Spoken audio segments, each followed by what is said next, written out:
Encore courant. Encore dit. Encore dit. Encore courant. Encore courant. Encore dit. Encore dit. Ne tɔgɔ ye Adama Faramuguri Bagayogo mais bɛɛ bɛ n wele ko colonel Kadhafi Junior, président de l'Union des jeunes patriotes du Mali, l'UJPM Warabaton.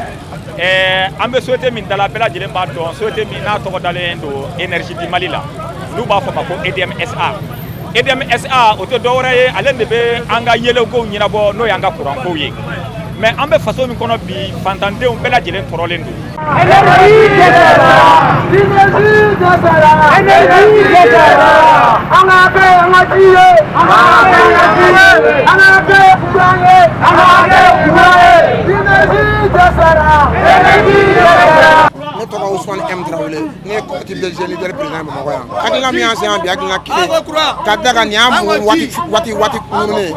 maliyɛn tɛ courant sɔrɔ an tɛ ji sɔrɔ courant bɛ tigɛ ji bɛ tigɛ courant tɛ ji tɛ an dun hakɛ don facture bɛ ka na compteur bɛ ka bɔ o kɔfɛ an tɛ ka courant sara courant yɛrɛ tɛ ne ye i b'a sara ça veut dire an bɛ ka dibi de sara an bɛ ka fiɲɛ de sara an b'o kun ye bi ka na an ka kɛ énergie fɛ k'a f'i ye anw ni courant ka kan k'a f'i ye anw ni ji ka kan an na kun ye bi courant tigɛ min sɛnɛ a ka jɔ jitigɛ min sɛnɛ a ka jɔ wa a ka jɔ ka dan bi ma n'a ma dan bi ma o tuma ne wulikajɔ de daminɛlen sa pour ka se ka jɔ diyagoya la. Ne tɔgɔ Abass Doumbia courant bɛ tigɛ waati min ja maa tɛ se ka sunɔgɔ kuma tɛ baara ka taa baara la i bɛ wuli ka sɔrɔ hali ma fa sunɔgɔ la courant tigɛ nin a bɛ bɛɛ de tɔɔrɔ dɔgɔtɔrɔso commissariat hali justice hali ministère courant tigɛla yɔrɔ bɛɛ la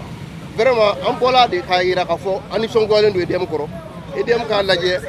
a ka dɔ fara a ka baarakɛda kan halisa courant kana se ka tigɛ bilen parce que ni courant tigɛla ni courant bɛ tigɛ kuma bɛɛ o kɔrɔ de ko développement tɛ dugu la dugu tɛ taa ɲɛ voilà o de y'an bɔ kun ye ka na an ka nisɔngoya yɛrɛ EDM na. Y'an bolo min kɔrɔ ye dɛsɛ don fango don nin ye gouvernement ka hakɛ tɛ a mɔgɔ tɛ jamanadenw na a projet wɛrɛ b'a la mun ni courant tigi tɛ kelen u yɛrɛ fɛ groupe bɛ yen e ɲɛ bɛ énergie la groupe bɛ yan président fɛ groupe bɛ yen ministre fɛ groupe bɛ yen ministère la groupe bɛ yen mais peuple se t'anw ye ka groupe san courant bɛ tigɛ anw na o b'u yɛrɛ servi jamanadenw n'o ma kan olu de kan ka courant kan ka tigɛ olu la k'a di jamanadenw ma o de fatiguya ye mais olu de b'u ja courant na anw m'an goya anw bolo o tɛ fatiguya ɲuman ye ça veut dire que u hakili t'anw na yɛrɛ anw sera a sera dan na anw fana bɔra bi an bɛɛ y'a ye an bɔra ka na an baw ka intérêt défendre n'o ye ji ye ka n'an yɛrɛ ka défendre n'o ye courant ye ni courant tɛ yen kalan tɛ yen ni courant tɛ yen foyi tɛ yen ni ji tɛ yɛrɛ santé tɛ yen ni santé tɛ yen o ye ala k'an kisi a ma bi an b'o tile la bi. Dayiru ko k'a fɔ ko ka courant tigɛ dabila jisuma feerelaw ko k'a fɔ ko ka courant tigɛ dabila butigitigiw ko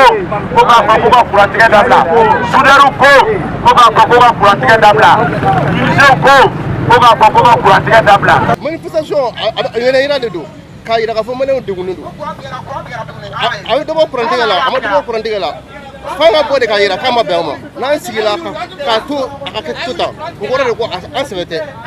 mɔgɔ bɛ ka fatu tuma bɛɛ donso la fan bɛɛ fɛ hali so kɔnɔna na musokɔrɔbaw bɛ da u degunnen don f'a k'u ta ka bɔ kɛnɛ ma tuma bɛɛ courant tigɛ la an tɛ se ka courant sara ka tila ka degun ta. A kan ka faama mun n'an y'u sigi u k'u hakili to an fantanw na n'u m'u hakili to an fantanw na a kan ka an fantandenw an k'an yɛrɛ dɔn a kan ka an fantandenw an ka mɔgɔ wɛrɛ ka kɛlɛ dabila maa o kuma anw bɛ bɔ ka taa kɛlɛ la nkɔrɔ kɛ n'o ye politikimɔgɔw accompagner mais n'a fɔra ko kɔlɔlɔ dɔ bɛ ka an yɛrɛ fantandenw sɔrɔ n'a fɔra kan ka bɔ i tɛ mɔgɔ y'o kɛnɛ kan ça c'est une honte. Centrale thermique 5 de bɛ yan Babolo 3 de bɛ Mali kɔnɔna la yan ni an b'a fɔ a ɲɛma an b'a di k'a fɔ ko courant man ka tigɛ Mali kɔnɔ u ko ma an nana ni hakilina min ye u y'a hakilina faamu an ka bi d'u ma an ka constat kɛ semaine bɛ nalen an ka semaine d'u ma an ka constat kɛ ni ala sɔnna an ye laɲini fɛn fɛn ta k'u sɛgɛrɛ o laɲini u b'a bɛɛ u bɛ a sira fɛ o ye mun ye o de ye k'a fɔ maliyɛn mun bɛ yen n'a mago bɛ courant na a sigiyɔrɔma 100 o 100 u bɛ fɛɛrɛ bɛɛ lajɛlen kɛ pour que 90 u ka se ka courant sɔrɔ à temps plein nin sunkalo in kɔnɔna la donc o ye information ye information mun an y'a enregistré k'a bila. Anw dɛsɛlen de bɛ se yan nin yɔrɔ ninnu na sinon ci wɛrɛ b'anw na ni min ni nin tɛ kelen ye n'u ko k'u bɛ yɛlɛma don a la an b'an sigi k'u lajɛ n'u ye yɛlɛma don a la alihamudulilayi ala bili ala mina mais n'u ma yɛlɛma don a la u ka da la k'a fɔ ko fantanw ka hakɛ ɲinini an tɛ segin a la an tɛ sigi tuguni an b'a ɲini nin dɔrɔn tɛ dɛ fantanw ka hakɛ bɛ ka bɔsi la yɔrɔ o yɔrɔ la an Mali jeunesse sa la jeunesse consciente parce qu'il y a beaucoup de jeunes inconscients an mago tɛ olu la la jeunesse consciente nous allons nous battre pour nous-mêmes nous allons nous battre pour nos pères nous allons nous battre pour nos frères nous allons nous battre pour nos sœurs Inch'Allah nous allons tout faire pour régler cette situation ici au Mali.